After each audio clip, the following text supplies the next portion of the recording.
Pak Alif Ramadan tadi apa namanya, ingin menjadi programmer handal, namun enggan moddingnya dulu kayak gini makhluknya. Nah ini Pak Wilson ini bakal dahsyat banget. Mungkin kenalin dikit masing-masing dulu ya.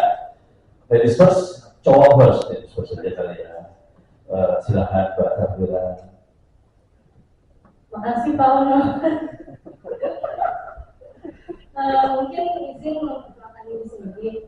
Seperti yang mungkin mentor saya suka ngomong, kalau nggak kenal nggak sayang. Jadi izin mengenalkan diri, nama saya Safira. Saat ini saya adalah sebagai VP of Technology di Sidang. Dan ini dan seperti yang saya bilang tadi juga, saya kebetulan daftarnya di teknik komputer. Ini cewek robot open source. Keren banget. Oke, terima kasih Pak Safira. Mas Alif, ini ingin menjadi programmer handal namun enggan modding. Oke, silakan. Ulangnya Pak Coba. Hah? Oh, udah, aku lupa. Kalau udah. Oh, bener. Alam gue ya. Coba ya. Fanboy juga. Fanboy. Apa tuh fanboy? Nggak tahu. Istilahnya zaman now gue kan nggak. Ya, selamat pagi menjelang siang teman-teman semua. Mungkin sekali lagi perkenalkan, nama gue Muhammad Alif Ramadan. Di sini mungkin gue represent beberapa hal. Background gue sebenarnya bukan informatika. Gue adalah teknik elektro angkatan 2021 dan alhamdulillah sekarang kegiatan buang-buang waktunya itu ya jalani komunitas Hitman, kemudian juga jadi CEO dari suatu perusahaan AI. Dia cuma buzzword doang, nanti harus implementasi di enterprise juga. AI. Ya. Oke, lanjut.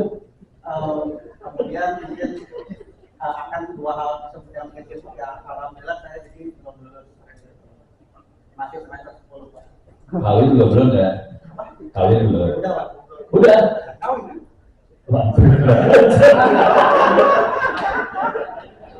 Baju gula asli. Oke. Dan saya kalau melihat tadi dari apa yang sudah pernah saya lakukan di Komdigi, alhamdulillah mungkin teman-teman bisa lihat nama softwarenya Clandestina. Cuma alhamdulillah juga berkat software tersebut teman-teman saya di penjara ya karena penyalahgunaan. Thank you. Langsung speechless gini kok. Thank you. Mas Wilson, ini juga luar biasa banget, ini dasar banget. Silakan. Ya, terima kasih Pak Ono. Ini dari Semarang kan? Ya, dari Semarang. Oke. Jadi perkenalkan, nama saya Wilson. Saat ini saya juga menjadi pendiri dan CEO di perusahaan saya sendiri yang bernama Epison. Yaitu adalah perusahaan yang bergerak di bidang high performance computing, di bidang superkomputer. Superkomputer. Saya mau pelan-pelan ya, superkomputer. Ada di Indonesia, namanya Wilson. Jadi mungkin agak sedikit melenceng ya topiknya cloud, tapi saya bukan HPC, tapi secara sistem itu masih satu saudara, yaitu mungkin saudara jauh.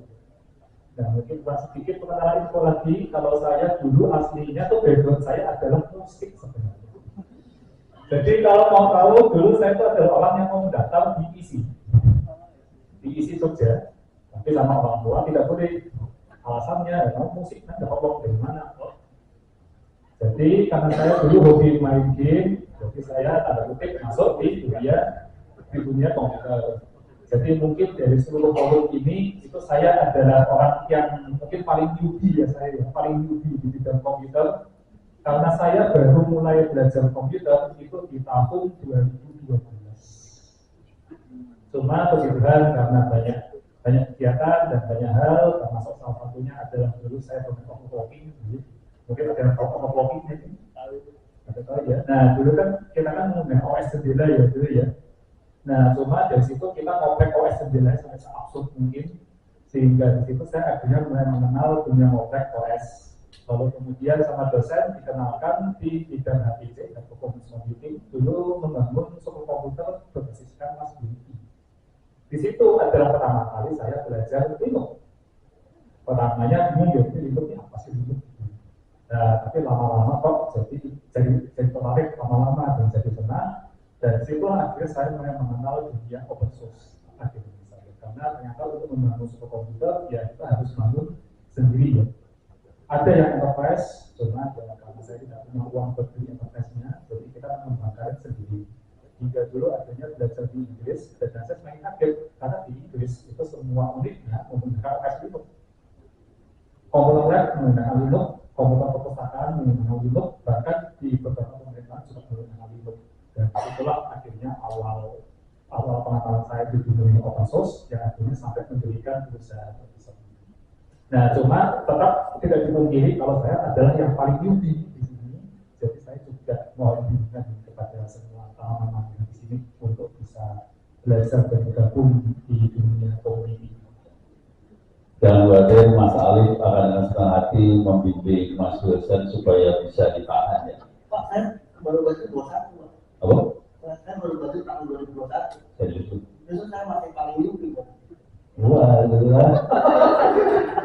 Yubi kok bisa Sorry. ditahan? Kalau newbie aku baru belajar 2025.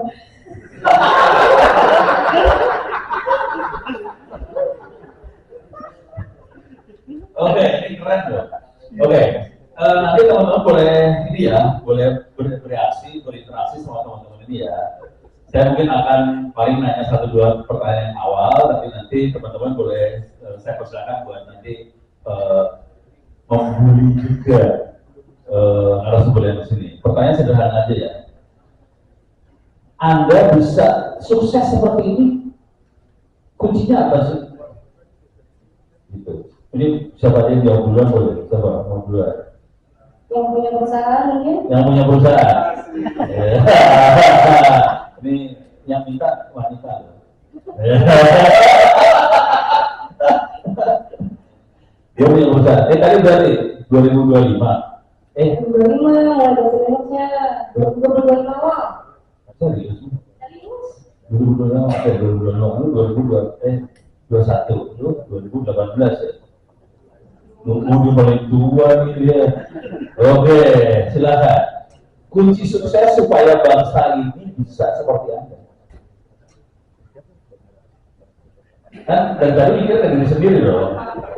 Gimana caranya bangsa ini anak-anak muda bisa seperti ini kan judulnya empowerment ya.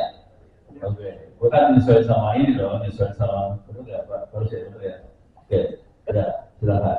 Udah kenal Pak Wilson belum Pak Wilson? Ini orang kacau ya, orang kacau banget. Kalau itu sebenarnya saya bingung harus menjawab apa. Enggak, kalau enggak mikir ke diri sendiri deh. Kok saya bisa kayak gitu sih? Jangan mikir bangsa Indonesia dulu ya, karena itu dia mikir ke diri sendiri. Gua tuh bisa sampai kayak gini, dulu kuncinya apa? Nah, sebenarnya yang ada di kepala saya kira-kira gini. Kalau kita bisa tahu kunci tadi harus di-copy sama teman-teman semua supaya banyak anak-anak muda bisa kayak seperti Anda tadi. Gitu. Jadi mikirnya ke diri sendiri aja ya. Nah, mudah-mudahan ini nanti didengar sama teman-teman di Komdigi dan teman-temannya ya, supaya nanti bisa direplikasi. Gitu kira-kira. Di sini ada Pak Mandi Wiryana, ada Pak Rusmanto, ini dari kampus-kampus besar-besar sekali. Gitu. Silakan. Kalau saya mungkin jawabannya sangat sederhana ya, yaitu adalah saya memang passion. Oh, itu susah itu. Passion itu susah dikopi yang itu.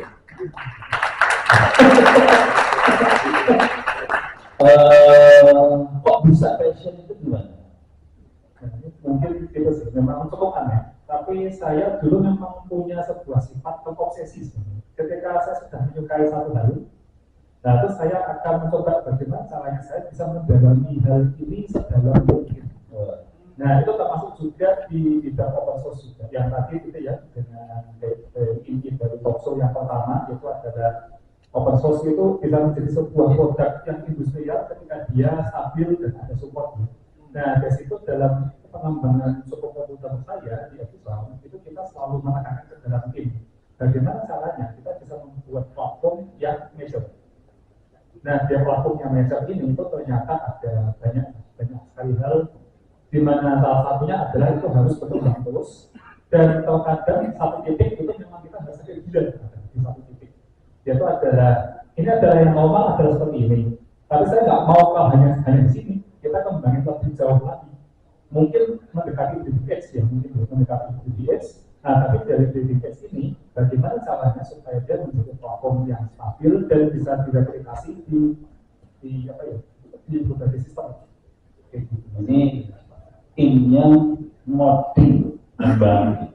Jadi bukan cuma apt get install doang, ini modding. Jadi ada kacau. Sekarang kita lihat tim yang ini dulu aja kali ya, dulu banget ya. Ya. Nah, ini yang modding, tapi agak susah direplikasi karena kuncinya harus passion. Ini agak susah di ngopinya. Memang badan gue masih susah di ngopi sih. Oke, Ali, mau dulu? Wajar lu. Mau dulu. Kalau gue sih lebih realistis aja ya sebenarnya. Ya seperti yang kalian lihat, gue itu sebenarnya disabilitas. Jadi background gue SMK, kalau niatnya jadi seorang manajer di perusahaan pabrik, kemudian di perusahaan itu kan maksudnya diskriminasi atau ada disabilitas. Walaupun sebenarnya itu masih bisa memasukkan jelas. Ya pertama gue disabilitas, yang kedua gue sandwich, sehingga mau nggak mau Sandwich kalau maksudnya? sandwich generation ya harus membiayain Oh gitu. Betul banget. Ya, lanjut. itu yang maksudnya Gua aku sih. harus ada tekanan untuk nah, itu bisa menjadi salah satu mental bersama. Yang ketiga sih pas itu gue juga sempat diputusin kayak apa Oh ya satu ya. Putusin. dan jadi atas itu semua terjadi di tahun 2020 semua dengan tiga tekanan yang terkali pada suatu akhirnya ya gue mau coba apa sih yang paling win dan bagaimana gue bisa menjadi outstanding atau anomali dalam suatu bidang tersebut. Jadi harus tekan ternyata. Ingredientnya tekanan. Kalau yang ini tadi passion ya, ini tekanan. Tapi kebetulan, kok bisa lu kuat ditekan gitu? Itu ya. Iya.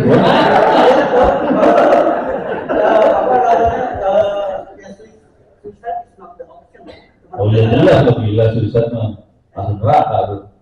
Ya, itu enggak kemudian ya udah ketika nah cuman yang gue lihat salah satunya itu ya oke lah gue lihat kalau background yang diputusin background di itu gue lihat teman-teman gue yang komunitas juga banyak kayak gitu. Salah satu hal yang lainnya adalah Jadi mereka kerja buat biayain orang tua, adik, apa sih? Dan ini banyak ya di Indonesia. banyak boomer cuman yang jadi minus poinnya adalah karena ketika mereka objektifnya hanya sekedar mencari uang sehingga mereka menjadi mediocre dan mereka menjadi spesialis di bidangnya itu yang mungkin ketika udah reach let's say gajinya 50 juta ketika mau naik ke 15, 20, 25 kan itu perlu komunikasi perlu emang expert di suatu bidang yang betul-betul menawarkan value about it. Nah itu yang mereka kadang-kadang akan situ sehingga kalau kita udah tahu tentang suatu hal yang memang menurut kita suka kemudian bisa membantu kita dalam menjalani hidup selanjutnya adalah konsisten itu sendiri. Sorry, mundur dikit. Jadi yang pertama tekanan. Terus kita akhirnya dengan tekanan kita cari solusi kerja dan sebagainya, dapat UMR lah 5 juta sekian. Hah? Gede. Terus buat naik, lu bisa lihat jalan naiknya dari mana? Tadi kan buat naik kan harus naik tadi ya. Kok bisa lihat jalan naiknya dari mana? Jalan naiknya tuh ya tadi ya di satu sisi dua fokusnya emang di AI doang. Itu kalau misalnya HTML CSS buat ngenahin konten pribadi itu nggak bisa kalau pakai AI. Jadi emang gue fokusnya di AI. Kemudian juga rajin untuk personal branding di sosial media. Is either in a good way or in a bad way. Sorry, pelan-pelan. Ini lu ngomongnya kecanggihan, gue remote nih. Jadi dari sisi teknik yang lo pakai adalah pakai AI, makanya tadi ingin menjadi programmer handal namun enggan ngoding, itu AI sih sebetulnya ya. Oke. Kok bisa masuk ke situnya gimana? Kok bisa tahu jalannya di situ? Bisa orang-orang, maksudnya kan orang-orang sesimpel orang-orang yang informatika dari hadapan standar matrix multiplication, tekanan matrix, mereka ini apaan, nggak paham. Nah itu artinya entry level barrier ini cukup tinggi, makanya gua fokus di sana sehingga ya orang-orang lain sebenarnya matematika jadi fokus di sana. Sehingga kalau kita masuk HTML CSS terlalu ramai, kompetisinya udah nggak seru lah. Kita masuk wilayah yang kompetitornya lebih dikit ya. Untuk itu masuk wilayah AI tadi akhirnya ya. Oh, itu nyari sendiri. Ada yang ngasih tahu? Google. Oh, Google. Keren ya. Tepuk tangan dulu dong. Ini Google saya lagi, ini wawancara beneran ya, saya nggak tahu. Tapi menarik sih. Ada komentar lagi satu dua? Itu ya, kira-kira itu ya. Oke, Mas Sabila. Itu jangan tahu aja sama gue. Ya, oke. Kuncinya apa? Ya. 3 hal. 3. Itu aksesibilitas, Aksesibilitas ke pengetahuan. Oke. arahan, Berarti harus ada mentornya. mentor, sama rasa pantang menyerah. Wah, itu udah internal di Ya, maksudnya kan kita tahu sendiri lah kalau misalnya secara teknis ada permasalahan ada dokter nih. Iya. Masa kalau misalnya jalan di bawah ekspor itu nggak bisa, kalau nggak bakal ada yang jalan. Ini tiga-tiganya sama ya. Ada pantang menyerahnya di tiga-tiganya sebetulnya. Dan jadi kuncinya supaya sukses pantang menyerahnya itu supaya sukses. Tapi nanti ada variasi. Ini AI. Tadi ada accessibility, ada mentor dan sebagainya. Kalau ini tanpa mentor ini namanya Google nih. Keren sih. Ini masukan buat teman-teman komisi ya.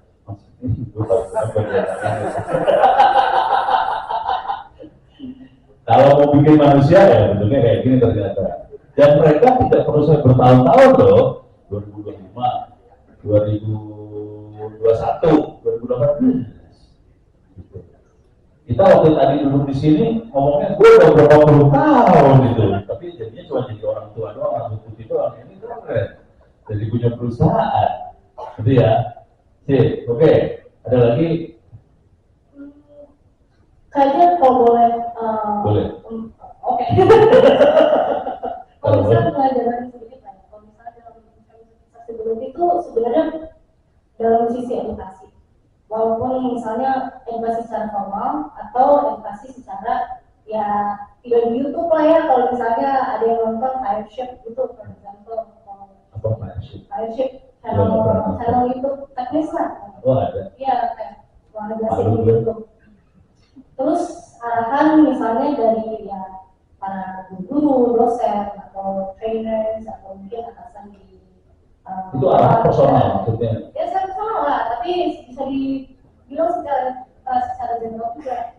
Soalnya kalau misalnya, menurut saya kalau tanpa arahan itu gampang untuk orang yang ingin belajar tuh malah jadi biasa. Oke. Biasa dengan maksud apa? Oke, kalau misalnya tanpa arahan kita taruh anak umur mungkin 6 tahun ya, belum pernah main komputer. Suruh nyalain tapi ngasih ini gimana caranya, kan gak bisa juga. Ya kan, harus diajarin, oh ini mouse ini. Oh ini kalau misalnya mau buka internet ini, ya harus. Sorry, ini ini dikit.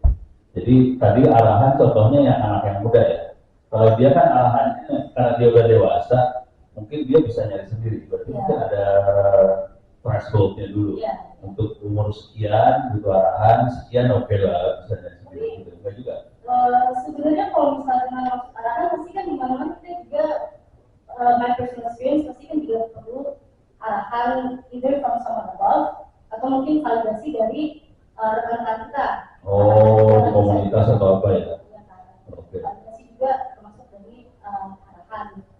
Nah, kalau misalnya rasakan kamu nyerah, ya just don't give up. Kayak that happen, like stuff is going to happen. Yeah, you have to figure it out whether alone or with other people, or you figure it out yourself. Selama gimana? Tapi selama kaki masih ada, tangan masih ada, otak masih kan kerja. Oke. Sebelum saya boleh tepuk tangan aja buat Adil. Ini pembicaraan ini yang luar biasa ya. Sebelum saya lempar ke teman-teman semua, pertanyaan saya sederhana dulu ya ke teman-teman ini. Tadi kan kelihatan kita butuh guidance segala macam ya, ini dari Google, tadi ada arahan segala macam. Kira-kira ekosistem di Indonesia, apakah itu bentuk konten lah, bentuk postingan YouTube apa segala macam, apakah mencukupi buat itu semua, buat anak-anak Indonesia, buat bisa maju di urusan open source seperti ini? Cukup nggak sih sebetulnya? Apakah kita butuh bikin lagi? Ini gue mau ngasih tau dulu ya. Di depan lu ada orang komedi, jadi dia enak ngomongnya sebenarnya. Terjamin dong keselamatan kita. Emang lu ngomong apaan sih? Sampai boleh, nggak santai-santai aja tuh, hidupnya santai aja. Kenapa sih santai? Silakan. Lu dulu lah, udah semangat. Intinya ini ya, apakah ekosistem konten apapun itu ya untuk membentuk anak kita supaya anak-anak muda kita supaya bisa berkiprah di dunia open source, apakah sudah mencukupi? Kalau belum mencukupi, kira-kira kita perlu nambah apa lagi sih? PR buat orang-orang tua ini yang udah rambutnya putih ini. PR-nya apa lagi buat supaya anak-anak yang rambutnya masih hitam-hitam ini jadi tambah berkibar lagi, jadi merah putih kan?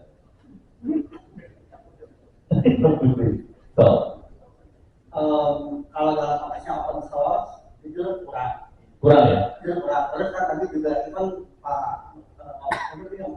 tadi juga kan nanti open source itu gratis gitu. Kan malah bikin nakal kita malah Pak Dedi. Pak Dedi. Pak Dedi orang itu. Ini sorry gue nanya dikit. Anak-anak tuh lebih suka berbentuk video atau bentuk tulisan atau apa sih? Atau bentuk chat atau apa? Kalau record itu sebenarnya kan gue sempat bantuin di coding yang buat bikin. Oh, lu nggak ada di coding? Ini keren tuh. Jadi emang ya, gue bisa bilang nggak ada solusi yang begitu sebenarnya. Cuman kalau kita refernya secara ibaratnya mungkin mayoritas, at least ada artikel dan ada visual explanation kayak sekedar animasi singkat lah kayak gitu. Tapi kalau misalnya emang basisnya di video ya global kayak mungkin kayak programmer zaman now bikin video 8 jam, 12 jam, paling di sini sejam 2 jam doang sisanya gitu. Jadi mendingan gak usah bikin video panjang, pendek-pendek kayak banyak. Pendek aja, apalagi kan sekarang kita di era dulu scrolling. Oh, oke. Jadi dikasih panjangannya makin bete. Tapi baca masuk oke, anak-anak baca betul. Baca oke, tapi kadang orang itu nggak nangkep maknanya apa, makanya disertai dengan visual seperti apa. Jadi perlu visual dulu ya. Jadi perlu kalau gambarnya apa itu matrix loh. Oh, oke. Sip. Ya, sip. Ya dulu kan lu udah tadi ya. Bapak gue kan. Ini kalau Pak Wilson ngomong lucu, gue seneng banget orang gimana. Ya, kalau menurut saya mungkin sama ya, juga di Indonesia secara development dan secara itu memang masih kurang. Ya, mungkin juga salah satu sisinya adalah ya masih belum ada apresiasi banyak di Indonesia. Oh, dari sisa. Pak Aris butuh apresiasi. Oke, memang secara umum masih belum, tapi saya rasa masih bisa diusahakan untuk ke situ kembali.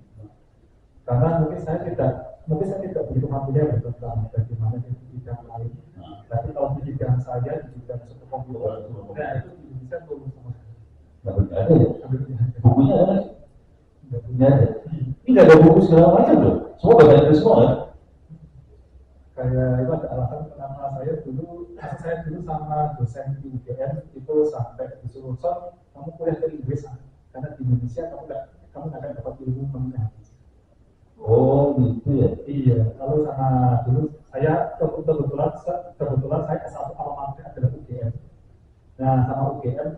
saya semacam tanda kutip dibantu lah supaya bagaimana saya bisa kuliah ke Inggris. Jadi saya kuliah di Edinburgh yang kebetulan pada saat itu adalah ketua komunitas suku komunitas untuk satu Eropa.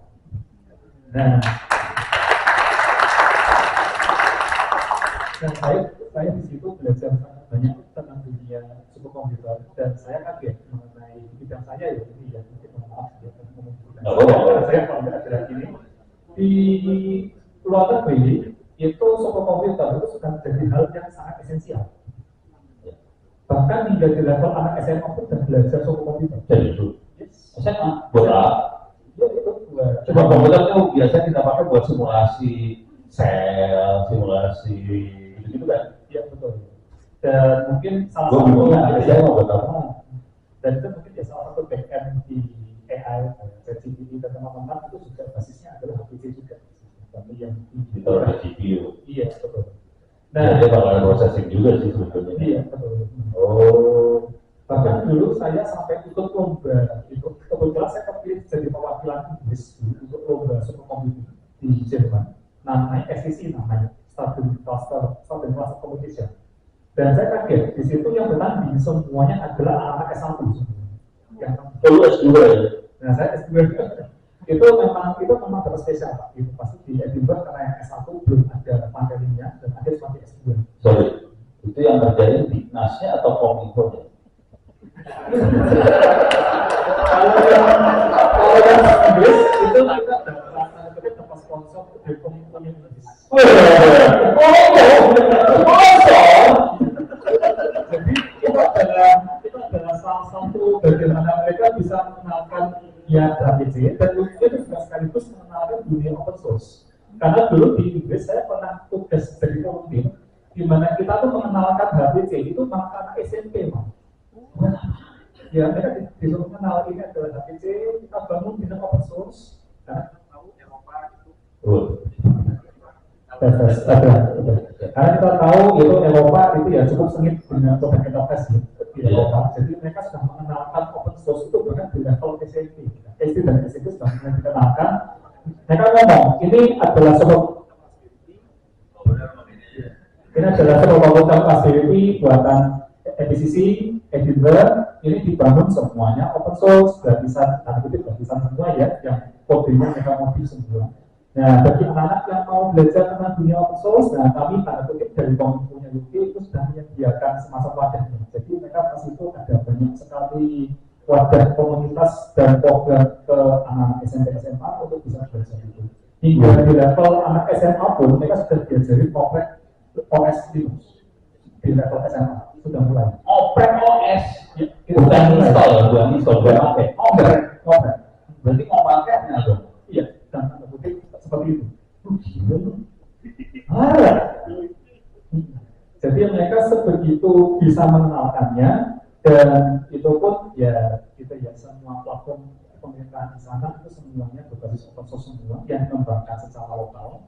Itu dulu saya itu ya semacam pernah ikut di dalam tanda kutip itu kunjungan industri di Menteri Kesehatannya Inggris dan mereka itu tanda kutip bisa memperlihatkan platform yang kita buat itu full adalah open source buatan dari Inggris sendiri.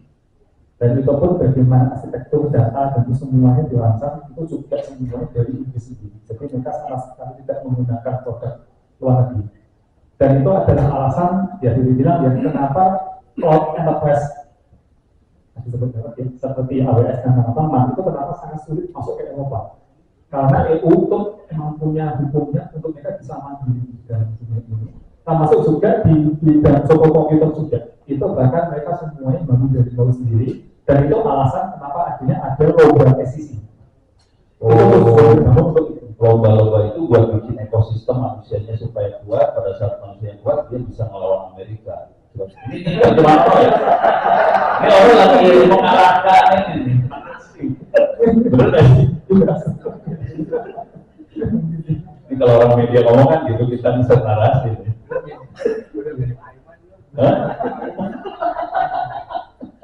Jadi itu ada alasan kenapa saya sangat berbilang kaget ya melihat lomba itu. Kalau lombanya seperti ini ya. Itu lombanya setahun sekali, setahun 2 kali atau berapa? Setahun sekali. Setahun sekali. Iya itu se Eropa.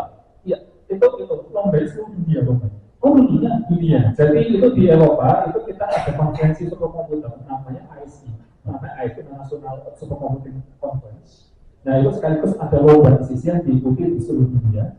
Jadi lombanya anak-anak SD, SMP, SMA tadi. Semuanya kalau yang di ISE itu anak S1 semua. Oh yang itu anak Ya, anak S1. Lalu kalau yang SMA, kok nggak salah ada itu di ASI, Asian Supercomputing Conference. Asia. Iya. Yang tahun lalu kemarin diadakan di Aussie. Dia apa Asia Pasifik. Di Asia Pasifik. Dan itu lombanya, jadi bayangkan dulu di tahun 2018 mungkin saya sebenarnya saja ya. Kan kita dulu ada punya satu platform AI namanya DDX, namanya NVIDIA DDX. Nah dulu di Indonesia kita tanda kutip masih kesulitan dapat itu. Meanwhile di UK untuk lomba kita dikasih 2 DDX. Dikasih 2 yang isinya 8 CPU, total 16 CPU sama itu dikasih. tanda kutip ya disponsorin ya. Disponsorin. Iya. Jadi pada saat itu saya bisa kaget, 2 GPU. Sebagai gambaran, 1 GPU DDX, 1 GPU saja itu sudah Avanza. Jadi di depan saya tuh melihat 16 Avanza. Avanza semua. Lu harus ngomong sama Pak Made Wiriana nih di sini. Menjadi jadi lu udah sama Pak Made Wiriana. Maksudnya Pak Kore itu enggak. Dia sudah pernah ketemu tapi lupa.